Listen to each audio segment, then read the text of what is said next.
Hello and welcome to another episode of the Orem Meridian.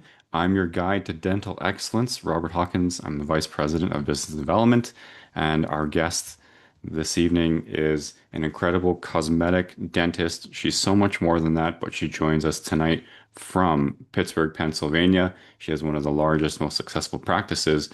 Your biography says Western Pennsylvania, but I'm going to just say it's all of Pennsylvania. So we're going to say that Dr. Susan McMahon. Dr. Susan, thank you for joining us this evening. Welcome. Hello, Robert. I'm thrilled to be here with you. Excellent.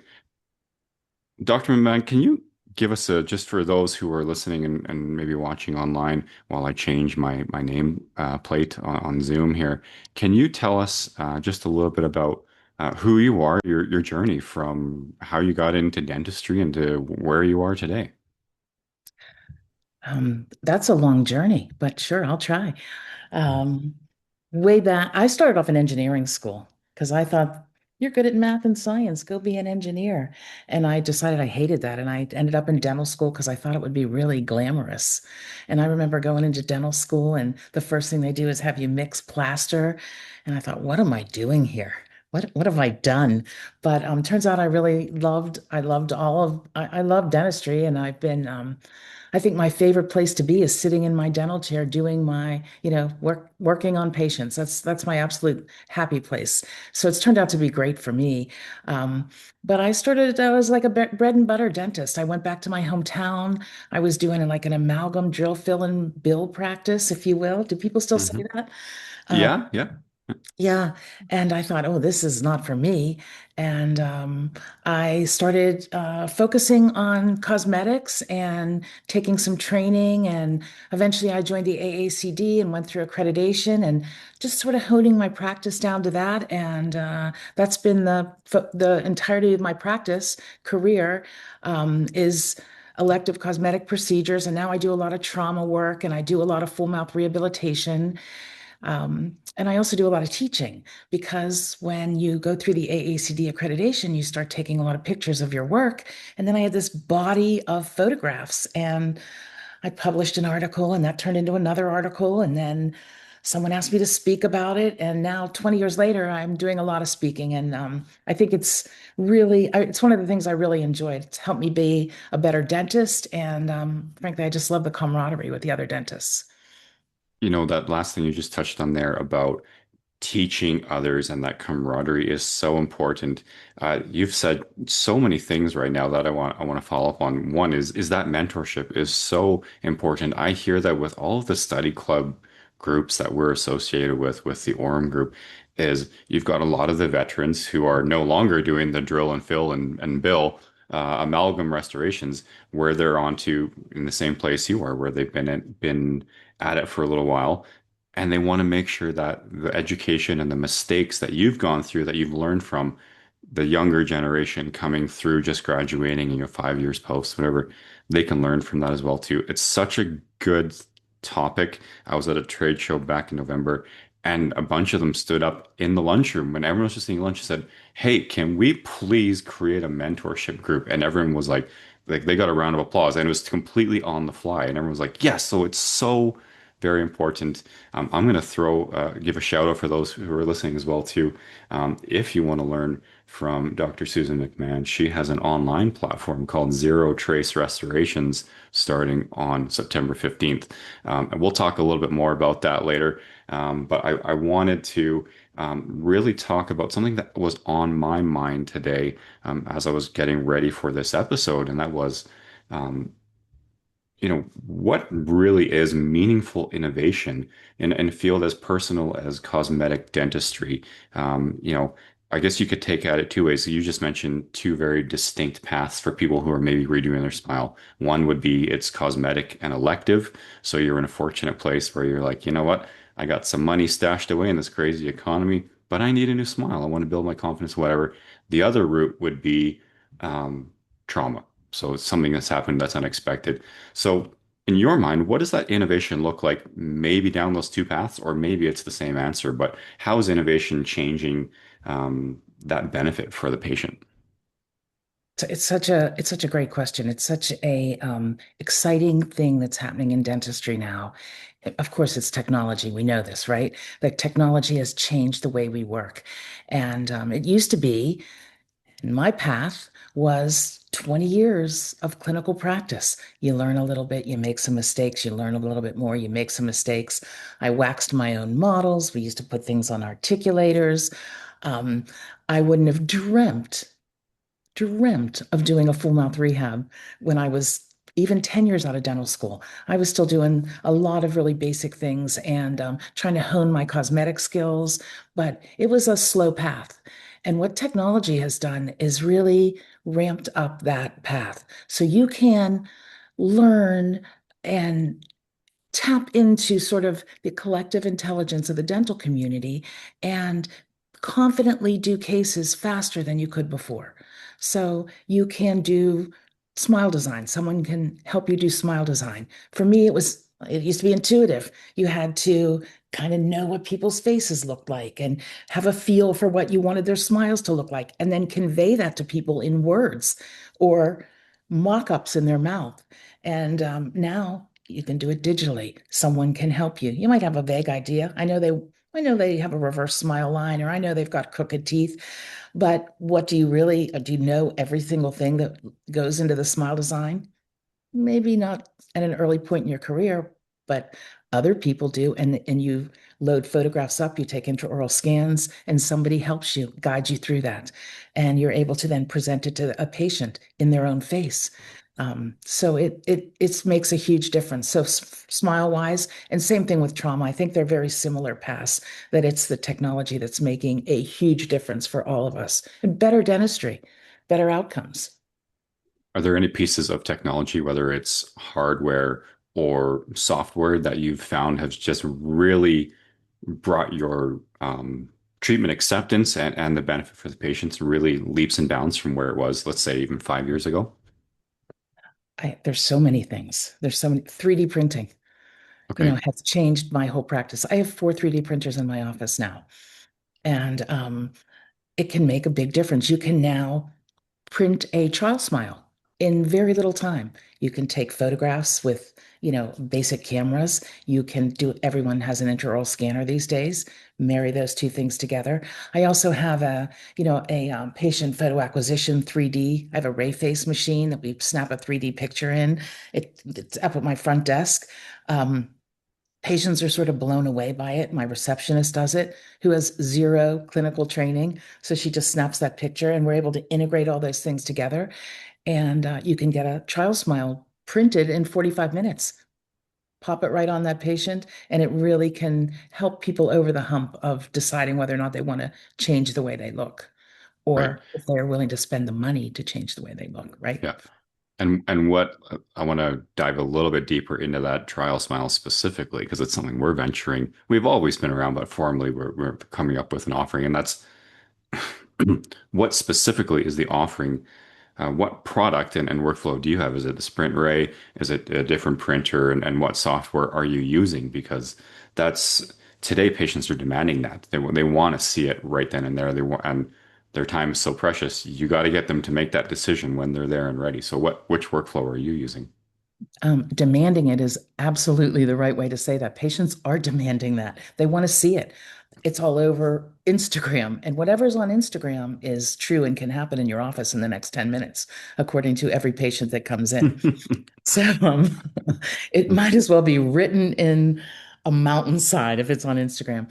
Um, we're using a Sprint Ray printer. So we're actually doing design on, we'll take a ray face picture, we integrate a intraoral scan into that, to design it. One of my hygienists who's just has a affinity for digital smile design and loves it, will design something really quickly, and then we'll print it on the Sprint Ray. Um, in So easy material. We kind of like, how we do it is then so we are talking to the patient. We've collected this data. Sometimes people don't need this. Everybody doesn't need it, but we always get a sense of who might be looking for a little bit more, or they've been to 10 dentists already, and we want to show them we're special. So those are the people that we're going to the effort of doing this for. We'll print that out. bond it on their teeth, take all the bond it. And when I say bond it, I might spot bond it on their teeth, a Yeah. couple of teeth lightly. And they have the supports on it. Then we'll just take it off in the mouth, a quick polish, but then they're up and looking in a mirror. And, everybody says, don't hand them a mirror. It's a mirror on the wall in the office because I don't want them looking at it laying back down or whatever crazy expectations people have in their heads. We want to sort of manage that a little bit. So we have them stand up and we have them look at a mirror and they're about 3 feet away and then they can sort of get a feel for it. And we also photograph that for them. And, people used to try to get super close to the mirror. Now I have a bench in front of it so they can't get really close to it. And then we allow them to see it for a little while, but a lot of times people want to wear that home, and that's a hard no for us because no matter how many times you say to somebody, this is just a trial smile, this is plastic, this is going to break, you cannot bite into it, all those things. If somebody wears it home and they bite something or they something chips off, it's like, oh, McMahon did this for me and it chipped right off. They never will remember that you said any of those things. All they know is whatever you put in their mouth chipped. So we don't send them home with it. We might send them home with a photo of it. Managing managing the presentation to manage the patient's expectations, all those little golden tips you did, or you do, pardon me, are so um, perfect. And as a lab, we love to hear that as well too. We're partnering, I'm letting the cat out of the bag here, but we're partnering with Sprint Ray because with that specific Sprint Ray software and printer, you've got the option where if you don't have an amazing support team like Dr. McMahon does, you can send the design out and someone behind the scenes from Sprint, right, aka Orm Group or someone else can do the design for you. Then they'll send it back to you, print it, and then, depending on the timing of everything, you can print it while the patient's in the chair. I love how you're doing that same appointment, with the teeth there. Is that appointment like, if someone comes in and says, let's just say it was for a new consultation or it was for a hygiene, and they're like, actually, you know what? I want a new smile. Do you pivot then and say, you know what? Let's take those photographs, let's take those intraoral scans, let's whip out a smile trial, and they kind of wait, go get a coffee, 45 minutes, they come back, or do you bring them back for a new appointment where you can properly consult with them on the smile trial? How do you handle that scenario? Yeah, that one's definitely going to be a separate appointment for us because I think protecting the sanity of the office is more important to me than trying to rush through something. So we're going to take photographs, we're going to take an intraoral scan then, and we're going to gather that information. And this is something we do a lot, Robert, is have them come back and talk. Sometimes it's just talk about it, but a lot of times it's then we want to try that smile on them, and that makes a big difference. And before you could print like a child smile like this, what did we used to do? We used to mock up a digital smile design, have a model printed, put a clear stent on that model or some kind of like putty stent, Hmm. and then Yep. bisacryl it in their mouth. It was Yeah. just, but it was rough. It wasn't a beautiful presentation. This Hmm. trial smile is beautiful. Like it can look really great really quickly. That's what 3D printing has changed for us. Yeah, it's come such a long way. But again, yeah, rip it out of their mouth before they go home because otherwise you're going to damage that relationship. It's the same thing we tell people who are getting into dentures or who are starting to master dentures or someone comes in with a new one. You relieve a bit of the intaglio surface, put some impression reline material in there, fit it in the patient's mouth. Patient goes, ah, it's great. See you later. And it's like, no, no, no, no, no. First of all, that material is not approved intraorally for long-term use. Second of all, you've just lost out on clinical fees for new dentures. And thirdly, it's not going to last that long, and they're going to come back complaining that it didn't work the first time. So we always say, rip out the impression material, send them home, clean it up, send them home with the existing denture. We'll scan it, mill, print you a new one that fits properly based on the new impression. And managing those expectations in and before they go home is so important. Those are such great tips.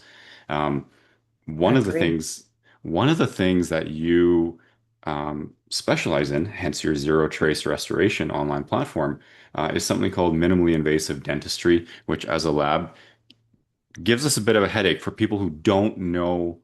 how to manage it properly. So what I wanted to pick your brain was for, because it's all over, no prep veneers. Nobody wants to really grind their teeth down, quite frankly, as a patient. You don't want to be injected and frozen. You don't want to have your teeth ground down. Ideally, if you can, if you've got the right teeth or occlusion to do it.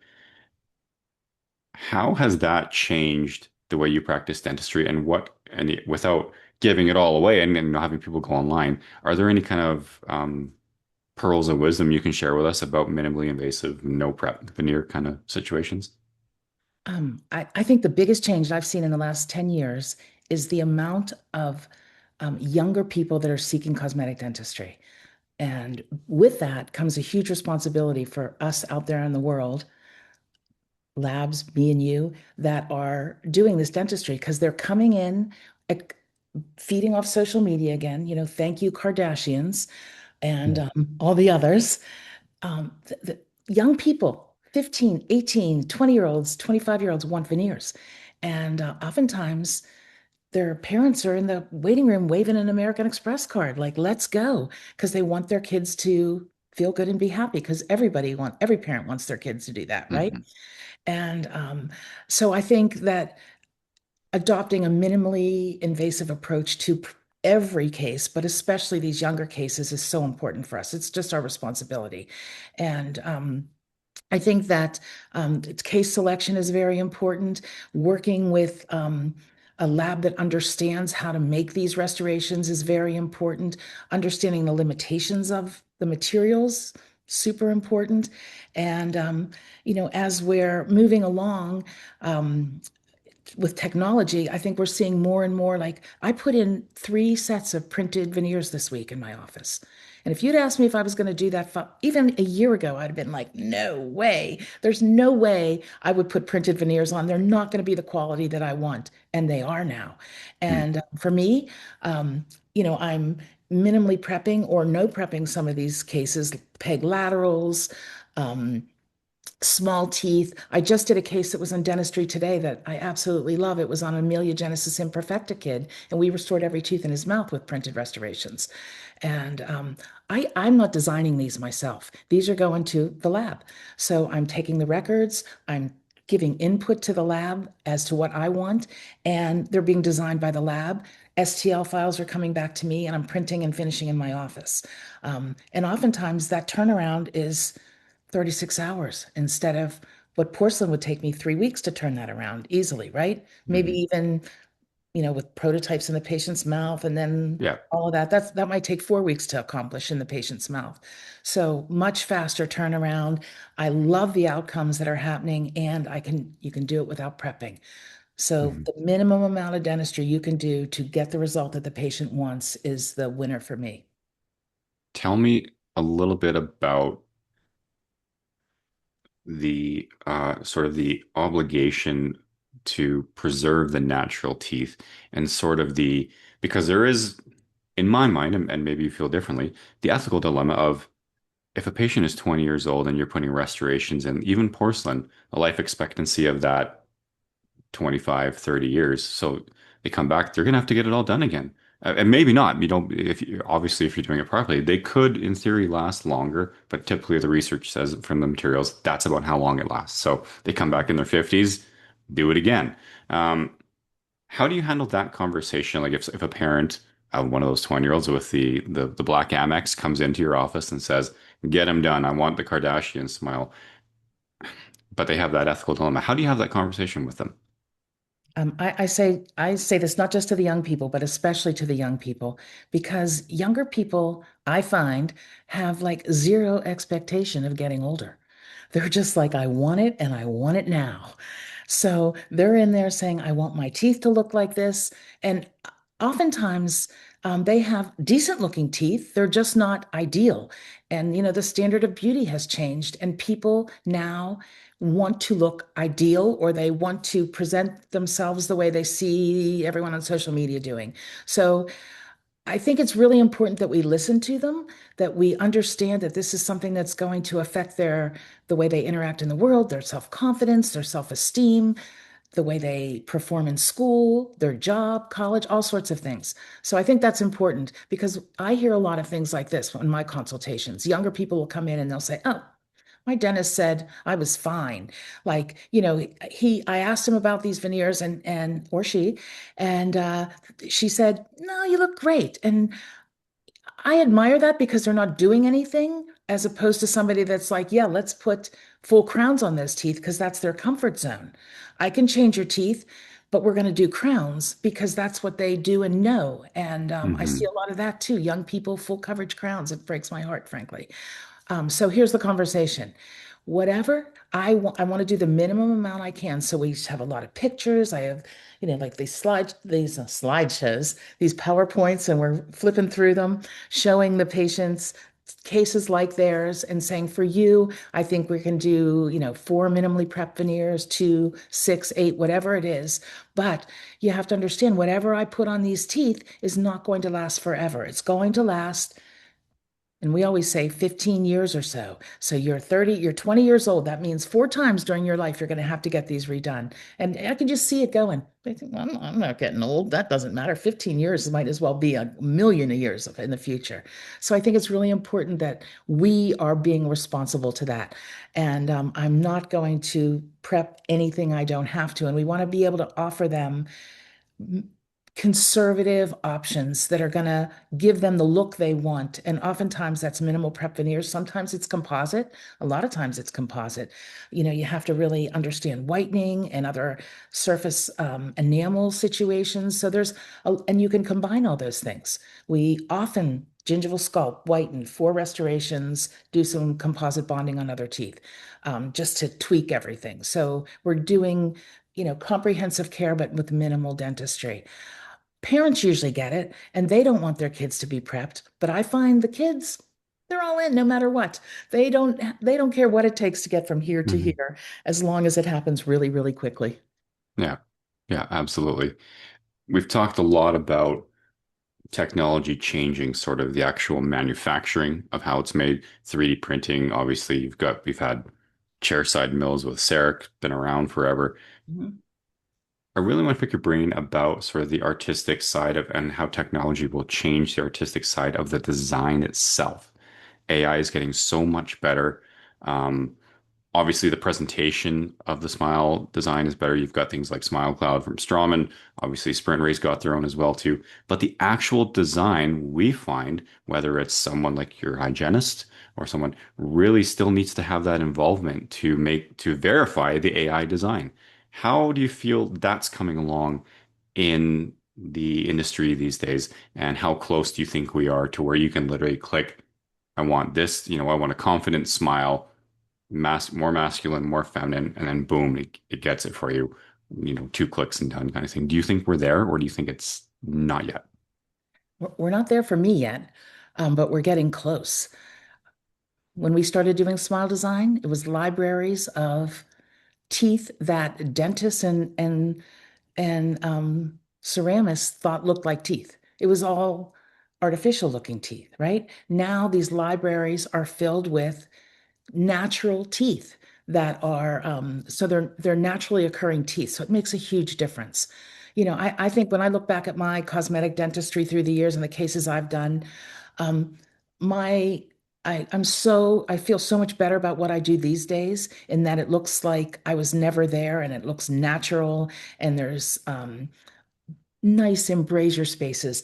And the gingival embrasures are tapered and not like trying to close every black triangle. We did that for so long and ended up with so many iatrogenic perio problems from trying to close everything until we were getting creep. So I think that it's really coming along that we're using natural teeth as a basis for the AI design. I get things designed. I get the approval and I go in and I tweak, tweak, tweak, tweak, tweak. And for me, sometimes that's a phone call with my designer, like do this, do this, do this, do this, do this, because it takes me too long to write it all down. Um, Hmm. and I love just jumping on the phone with him, maybe like at least once a day, I'm talking to them to tweak all my designs. And then I find it's every bit as good as if I had waxed it, worked on it for hours myself, and wait a minute, it's better than as if I had waxed it and worked on it for hours myself. It's better. It's a better product. It comes then to the STL file and you print it, and it's something, that I feel proud of. It's come such a long way, and it's better for the patient because they're getting this brand new Hollywood white smile faster. One of the challenges with implementing new technology all of the time is the change management, and that seems to be a recurring theme that I hear on all the episodes that I've done, um, talking about new technology. You've gone through a number of different printers, a number of different going from the analog, literally waxing it up, to now you've got a full support team that's managing four printers.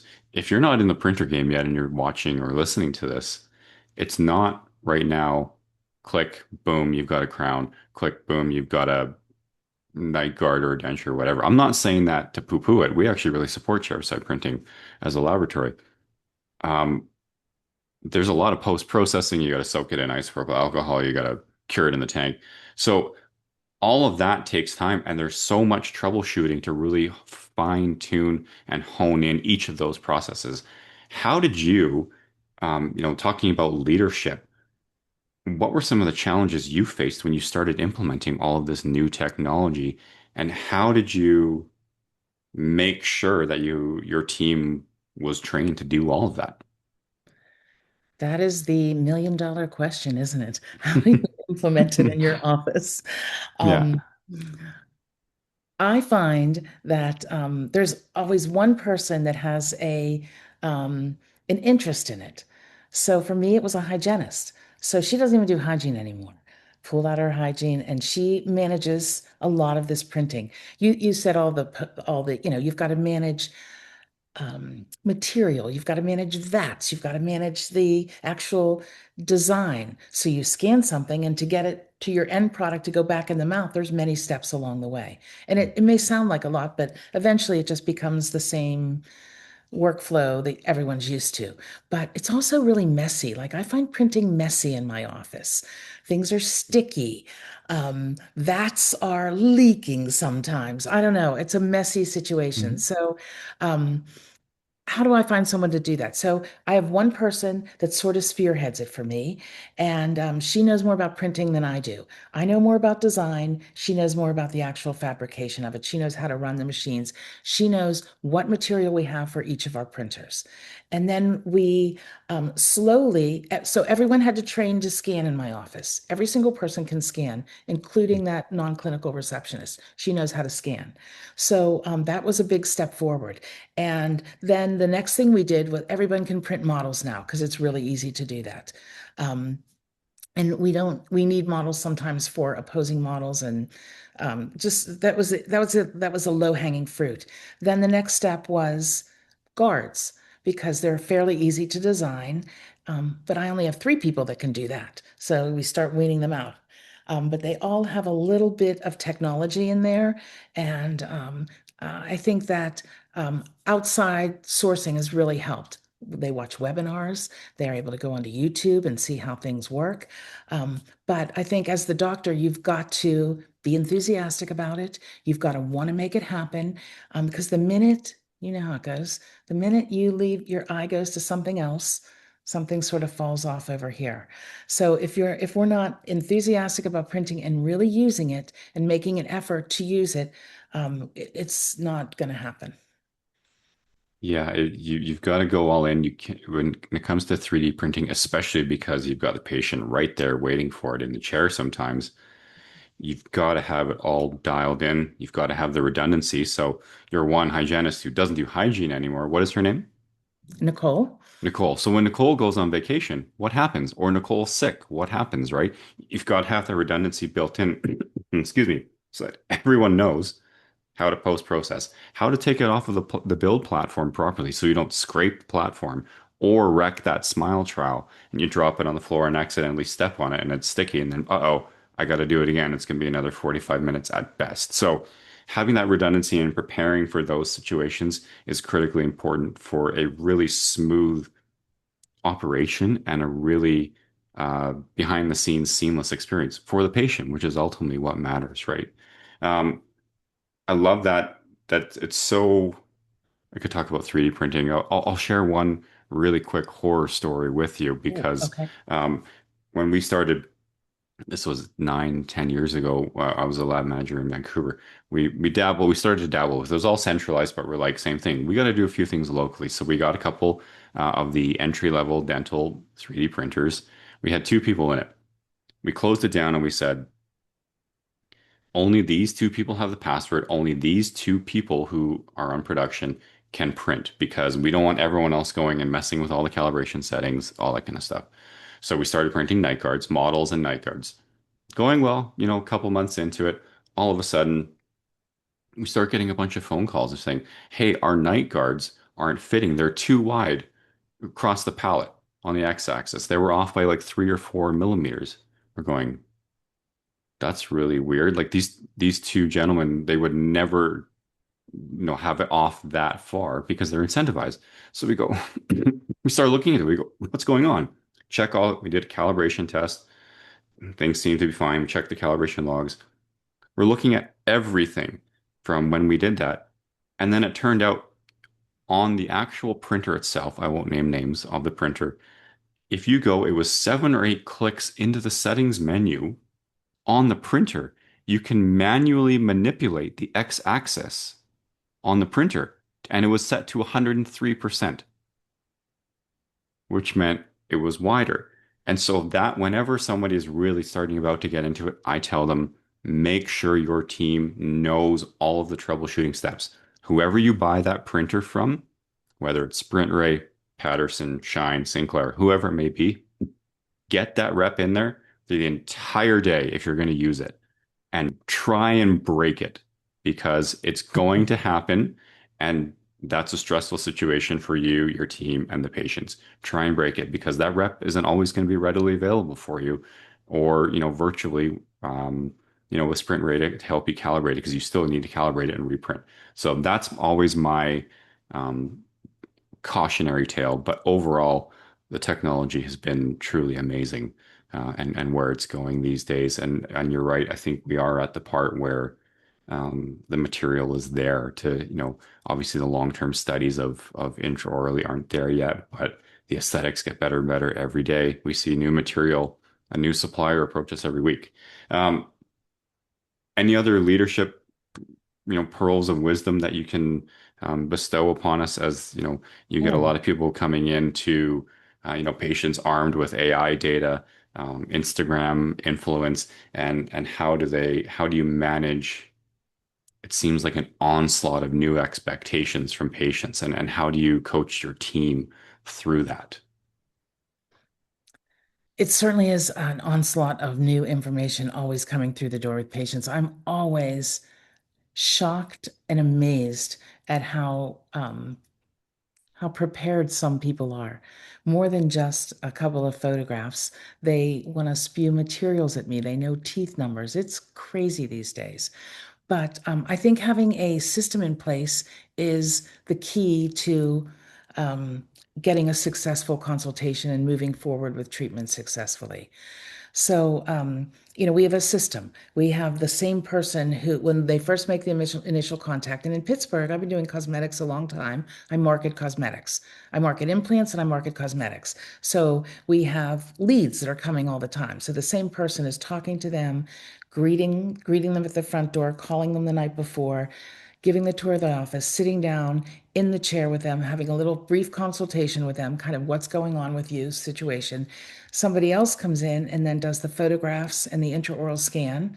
Well, this original person comes to me and kind of gives me the bullet. And then from that information, we decide what kind of radiographs or CTs we're going to take. And we get all this information together.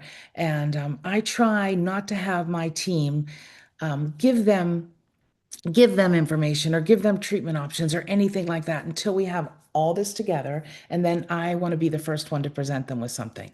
So oftentimes our patients are trying to lead us. They're trying to lead everybody. So do you think it's veneers? Do you think I need veneers? Veneers are expensive. I don't think I need these. I don't want my teeth cut down, but I really want them. I want to look like this. They're saying this to your team members the whole time and getting those team members to say things like, I love your enthusiasm. Let's take some pictures instead of saying, well, I don't know, veneers might work for you. Let's see, they could work. Those kind of things. Like I don't want them to give that information because then I have to wind it back from whatever happened. So that took a little training to get people to enthusiastically move forward without answering questions. We're all trained in school to do that. When someone asks you a question, you answer it. So now they're like good deflectors. I think they would do great on Face the Nation. Um, deflecting things. Politics might be in their future. Hmm. So that is really important. And I think the one I think the thing that I took the longest to learn in my management journey through practice is that if you have someone that's not the right fit on your team, let them go. Let them go early and let them go in it can be a perfectly professional, it's just not the right fit for us, all the best to you kind of way. I have held on to people far too long and thinking we can fix this, we can make it better, they're going to be fine, they're great people. And often they are great people. They're just not the right fit for us. They're not following our procedures, they're not on board with what we do. They, whatever their issues are, have all their personal stuff they're bringing to work. People just have stuff. And if I had to give one bit of advice to doctors that are 20 years behind me in practice, is when you get that gut feeling, it's right. And respond to it and let them go.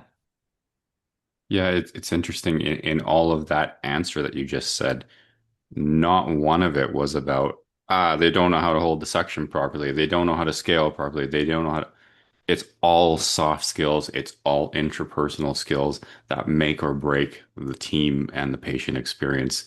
Um, it's a tough conversation to have, no doubt, but it's important for everyone in the treatment circle as it relates to the patient. So, yeah, that's really great advice. You kind of answered one of my next questions already with that, but I'm going to get you to answer it differently. So, I've got a segment here called Wisdom Bites, and it's rapid fire. It's kind of the first thing that comes to your mind. Um, they might be controversial, Right. maybe not. I don't know. We'll see. We'll see how you answer, and we'll figure it out. So, Right. first one, wisdom bites number one. Uh, what is one mistake that taught you something valuable? I could tell you, I know right away what comes to mind. Fairly early in my career, I was walking through a uh, dental show here in Pittsburgh, actually, which never happens. Like we have very small dental shows in Pittsburgh, but I was walking through and there was something that I thought was so cool. It was a laser whitening, a whitening laser system. So this is a long time ago. And I was like, that's amazing. And spur of the moment, without even reading the contract, I signed for a $125,000 laser system, which was a ton of money at the time, a ridiculous amount of money for me at the time. But I thought this is going to be good. I just opened my new practice. Things were going kind of gangbusters for me. I got the laser in, we trained on it, we started selling, we started marketing, whitening in our area, laser whitening. And at the time, it was $1,250 and people were lining up to get it. Our schedules were full. It kind of worked, and it was super painful. So it kind of worked. It lasted about 6 weeks and was really, really, really painful. And people were happily paying us for it. And so I learned two things. Don't ever sign a contract on the spur of a moment because you will always regret it. That take a beat and figure out if the technology is right for you, because eventually this technology failed and there was all sorts of issues around it. But the second thing I learned was that people get dentistry based on what they want and not what they need at all. So it changed the focus for me of my career. I went from like a need-based dental office to a desired-based dental office, and I started focusing on elective cosmetics, and I went through the AAC accreditation process. And for me, that changed everything. And I see some of my colleagues, I just met with some of my dental school classmates, and there's some of us have like had careers that are drudgery. I hate to go to work. It's so hard. And you know these dentists, right? Hmm. They work really, really hard. They have to see a ton of people. They feel like they're getting ever diminishing returns on their work and their investment. And then there's people like I love what I do. It's been a great living for me. Every day I go to my office. And there are people that I'm really happy to see, my team and patients. And I feel like we're doing something good for them, responsible and good. And I think that made a big difference for me. That was a big answer, a long answer, but there you have it. It was a comprehensive answer, and it was excellent. I'm sure you're not the only one who's made that mistake. So I have to ask then, since you bought this painful laser, have you bought something from a trade show since Did I regret it? that you regretted? Just Did you once. make did you make the same mistake twice? It was shiny or yeah. Yes, it was super shiny. And this one was this one was painful also. It wasn't painful for the patient, it was painful for me. And it still sits in a corner in my office and it reminds me pretty much every day. I bought a facial rejuvenation machine. Hmm. Um, so I thought, great idea. When we're downtime, when we're doing whitening, when we're waiting for things to print, 30 minutes of this facial rejuvenation can be amazing. But it was a super pricey laser, and we never got the ROI on it. And the team never got on board, never got enthusiastic. And there are not enough patients inside your dental practice to support a piece of equipment like this. So I got twice in about 25 years. I've been made two really stupid decisions about equipment. Honestly, that's not bad. I mean, yeah, expensive mistakes, Yes. but not bad. 2 out of 25 years going to trade shows is pretty good. So that leads me into Wisdom Bites number two, and that is, what is one thing in dentistry we're getting wrong right now? One thing we're getting wrong right now. I see this out when I'm lecturing.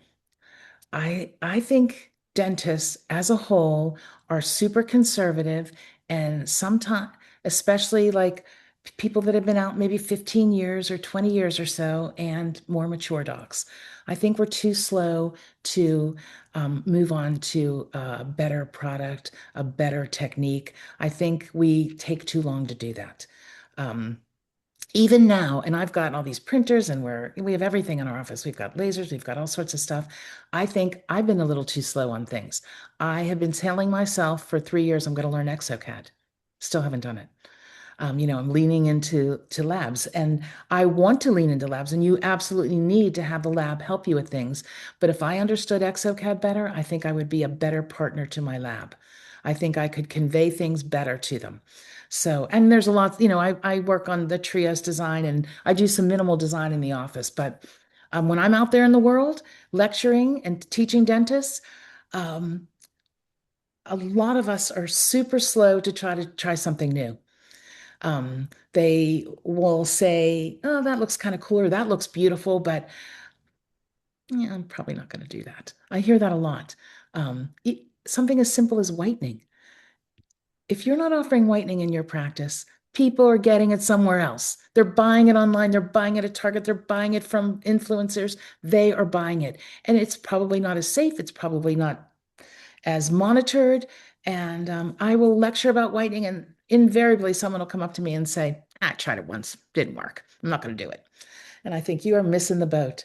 So I think you don't have to be the first adopter, but I think that when the tide is going, maybe it's time to get on the surfboard and ride that a little bit.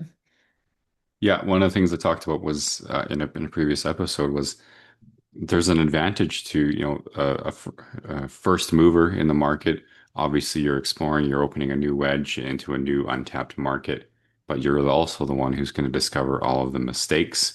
And so I read an interesting article on Forbes that said there's actually one of the entrepreneurs that said he's become much more successful being the second mover to market. So he finds all of the mistakes for the areas that weren't served by the first mover, And boom, that's where he's made a lot of his money. So it's interesting you say that. As somebody who exhibits at trade shows as well too, it is definitely tough to get people to switch products, to get out of their comfort zone, and change. Also, it's kind of confusing because there's so many new products coming out all the time. It's overwhelming for everyone involved.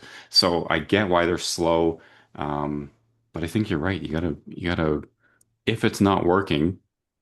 If you're not happy with the end result, why not make a switch? Why not make a change? Whether it's your provider, your lab, your vendor, or just the materials and the consumables you're using in the practice. So I like that. Be more bold and change faster. Uh, Third one, wisdom bites number three. Outside of work, what makes you better at what you do? That's that's a tough one. I love to travel, so I'm traveling all the time. And I I get the opportunity to lecture at a lot of places, which has been amazing for me.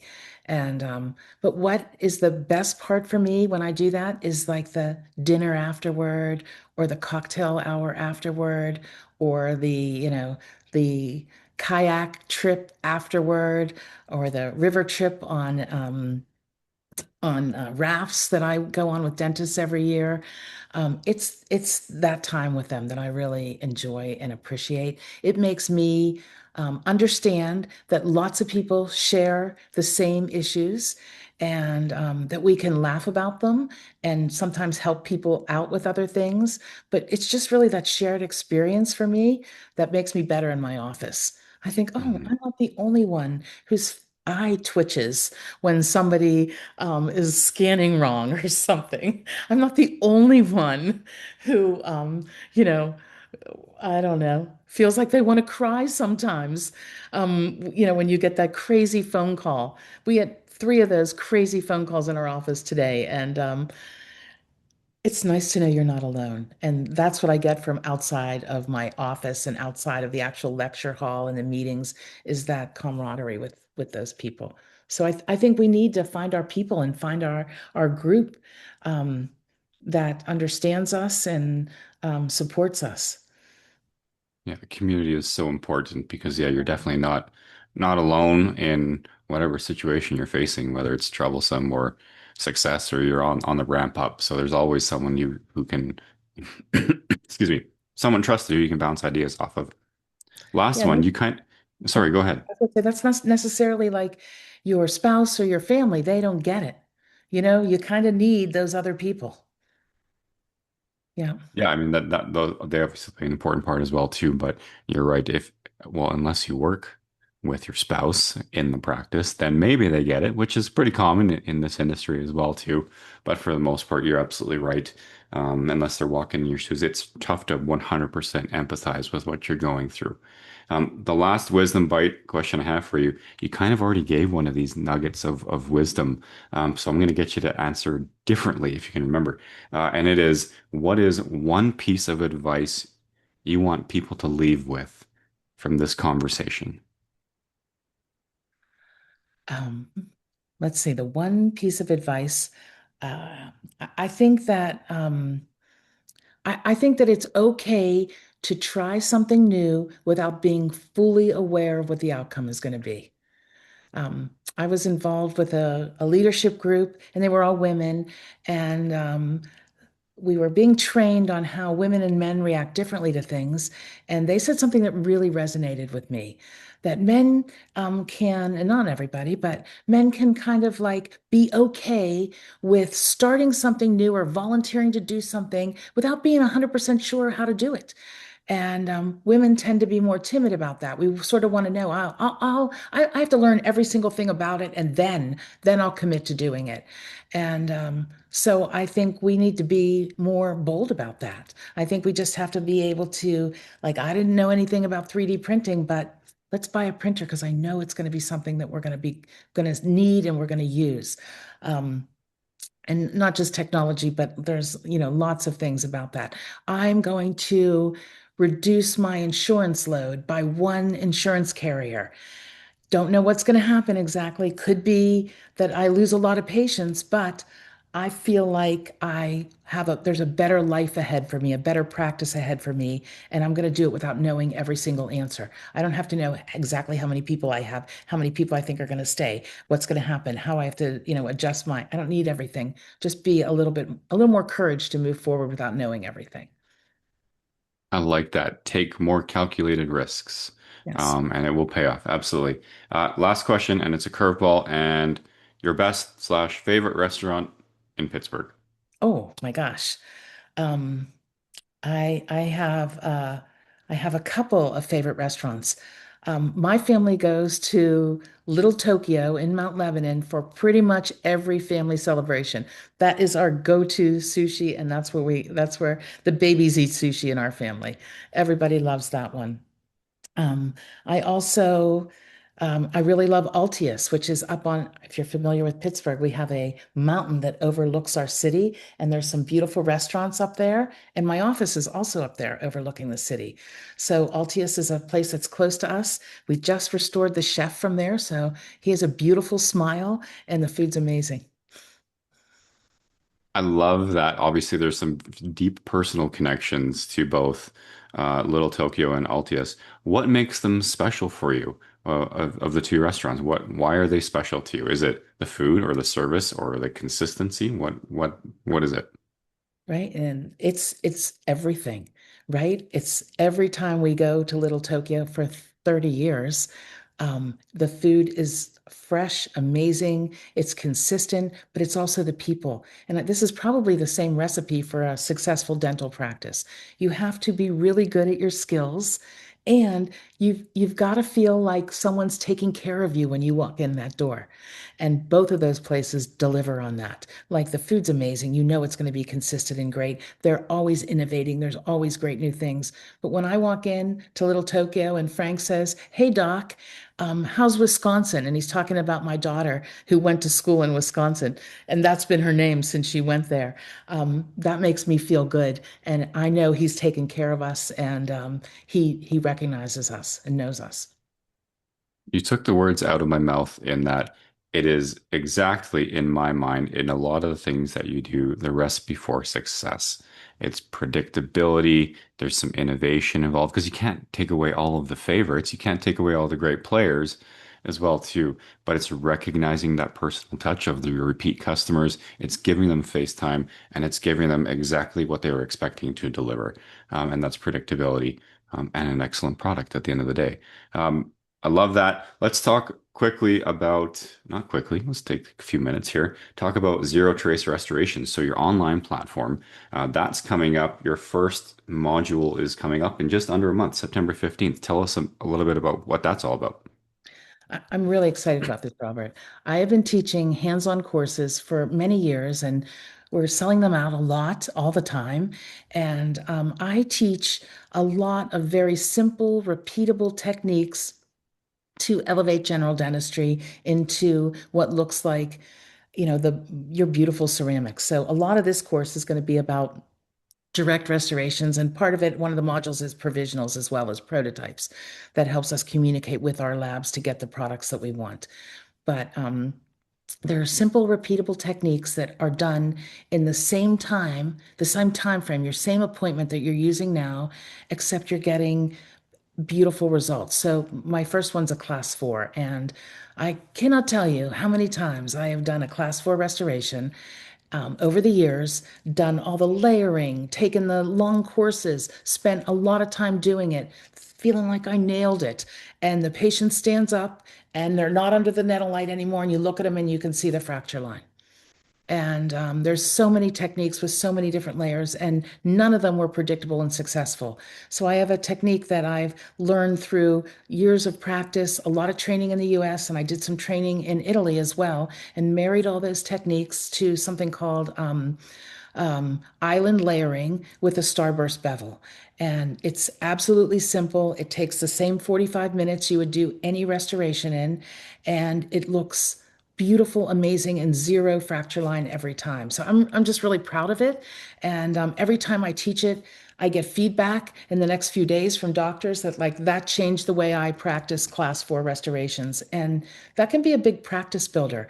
A lot of people come to me because they're not happy with the way their anterior teeth look in class 4 restorations. I've had this done 3 times. You can always see it. It always looks like plastic. It never looks the way I want it to. I can always see the line. So this is a technique, and we have 5 modules of different techniques that are predictable, repeatable, and can make you confident to do it every single time. So I'm excited about. You can tell I'm excited about it. I can't wait to share it with everybody. And that's part of what we talked about, almost an hour ago was the mentorship and teaching people a better way to do it, hopefully, for that works for them. Where can they go to register? Is it zerotracerestorations.com or what's the website? How can they sign up? You can, if you look at my Instagram, there's links on my Instagram. So I'm at Dr. Susan McMahon, and also at Smiles in the City. I have 2 Instagrams. One's sort of doctor facing and one's patient facing. So it's on there, and it's Zero Trace Restorations. You can just simply Google that and you will find it. And it's 5 hours that you can do live. And if you're not able to get to all of them live, they're going to be on demand also for a limited time after each, I think 30 days after each live session. You'll be able to do it on demand. So it's really flexible. And I think they're techniques you'll use the next day in your practice. And every restoration you make will be a little bit better and you'll feel a little bit better about it. And it can help build referrals. I love that so much. I'm just going to clarify for the people who are driving and listening to this on Spotify later on. So you've got two Instagram handles. One is Smiles and the City. So it's all spelled out. Smiles and the City. That's your practice Instagram handle. Your doctor clinical educational one is at dr.susan McMahon. So that's dr.susanmcmahon. That's her name. And that's where you can find her online. So go and check those out. Follow her, send her a DM, tell her that it was the best episode of the Orem Meridian they've ever seen. Because we would love to hear that feedback. Dr. McMahon, this has been such a pleasure to meet with you and chat with you. I really love your balanced approach to everything, and I can't thank you enough for your time. I really appreciate it.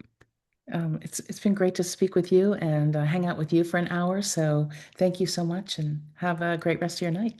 Thank you. And I'll just say our next episode on the Orem Meridian is featuring someone who you should have met when you were down in New Zealand not too long ago. His name is Dr. Ahmad Al-Hassini. He's the director for the Institute of Digital Dentistry.